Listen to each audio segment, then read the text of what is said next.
E aí, pessoal? Meu nome é Gabriel Rajão, minha dupla é o Diego Marchione, e hoje a gente vai estar aqui com vocês apresentando um tema que combina dois pilares da computação moderna, que são os sistemas distribuídos e a computação em nuvem.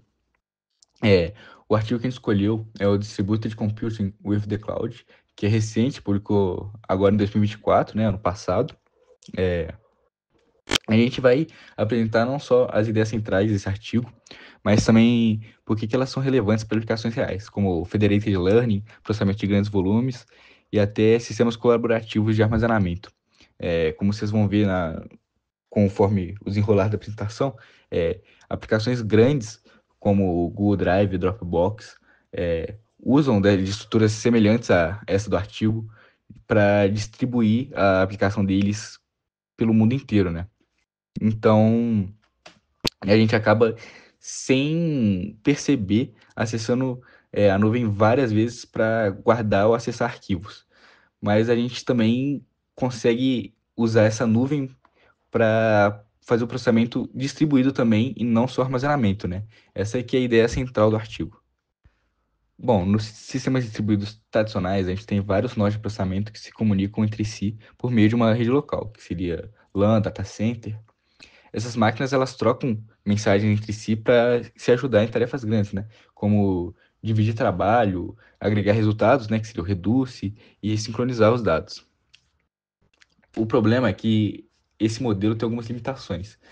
Uma delas é a largura de banda, que nem todos os links são iguais. Então, alguns links vão ser resolvidos mais rápido, outros mais lentos. Também, outra limitação é que quando os dados são muito grandes, mover esses dados pela rede pode dar um grande gargalo na rede e deixar a rede toda mais lenta. E dependendo da topologia e da capacidade das máquinas, a latência e o tempo de transferência limitam o desempenho. Bom, a ideia dos autores é fazer basicamente uma infraestrutura híbrida. A gente vai ter os processadores locais, que eu falei anteriormente, né, que seriam os LANs, os data centers, que eles vão acontecer neles em si a computação. E, além deles, a gente vai ter os nós de armazenamento em nuvem, que eles são passivos, eles não vão computar, eles só vão fazer o armazenamento dos dados.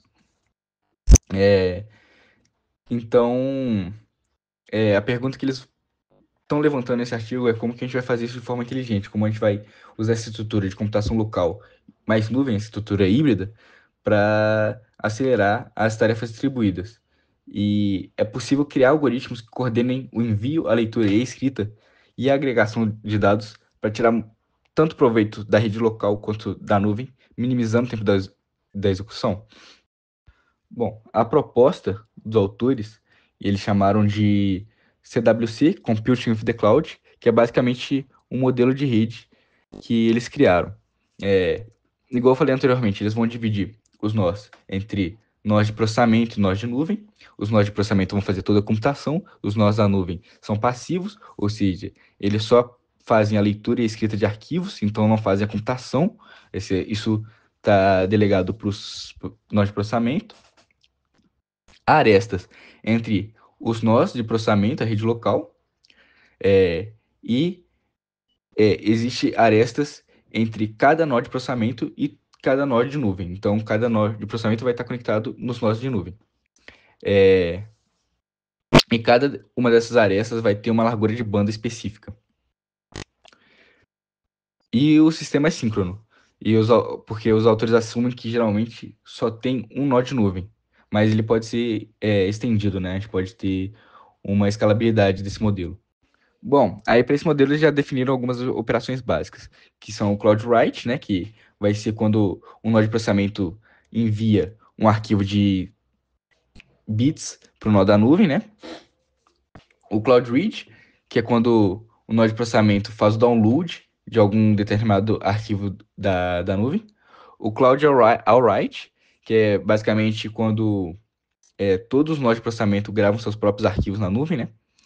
E o Cloud Read, que são os nós lendo os arquivos da nuvem. Então, todos nós de processamento leem os arquivos correspondentes da nuvem. E aí eles definem algumas operações de combinação também. Tem o Cloud Combine, que cada nó tem uma string e tem o operador de binário associativo. Por exemplo, adição de vetores, multiplicação de vetores. A tarefa é combinar todos os valores e armazenar no resultado da nuvem. E também tem o Cloudcast, que é basicamente um broadcast, só que via nuvem. Agora, falando um pouquinho aqui sobre aplicações práticas e resultados, a pergunta é: por que isso importa para os casos reais? O artigo ele não fica só na teoria. Os autores mostram como usar essas primitivas para aplicações concretas. Um exemplo é Federated Learning. Eles propõem um esquema de aprendizado federado nesse modelo CWC. Cada nó de processamento tem seu próprio vetor de dados e pesos. E o objetivo é computar a soma desses vetores no nó da nuvem, sem que a nuvem execute computação ativa. Para preservar a privacidade, cada nó adiciona meio que um ruído, ou valores pseudo-aleatórios compartilhados com seus vizinhos, para esconder seus dados reais. É uma técnica típica de computação multiparte. Depois, eles combinam esses valores perturbados usando o Seccombe, para obter um modelo agregado na nuvem. Eles mostram que esse processo pode ser feito em tempo de O de Zmax vezes log n, onde o Zmax é uma janela temporal. Em topologia, Will, eles também derivam um resultado mais específico para o tempo, dependendo da largura da banda da nuvem e do tamanho dos vetores. Outro exemplo é a deduplicação de arquivos. Outra aplicação que os autores mencionam é essa deduplicação, onde muitos nós podem ter cópias idênticas de arquivos usando Seccombe e Ccache. É possível identificar duplicatas e manter apenas uma cópia real na nuvem, enquanto outros nós mantêm ponteiros ou referências. Isso pode reduzir significativamente o armazenamento necessário e otimização da sincronização dos nós. Discutindo um pouquinho aqui sobre limitações e direções futuras, o primeiro ponto é intuição e trade-offs.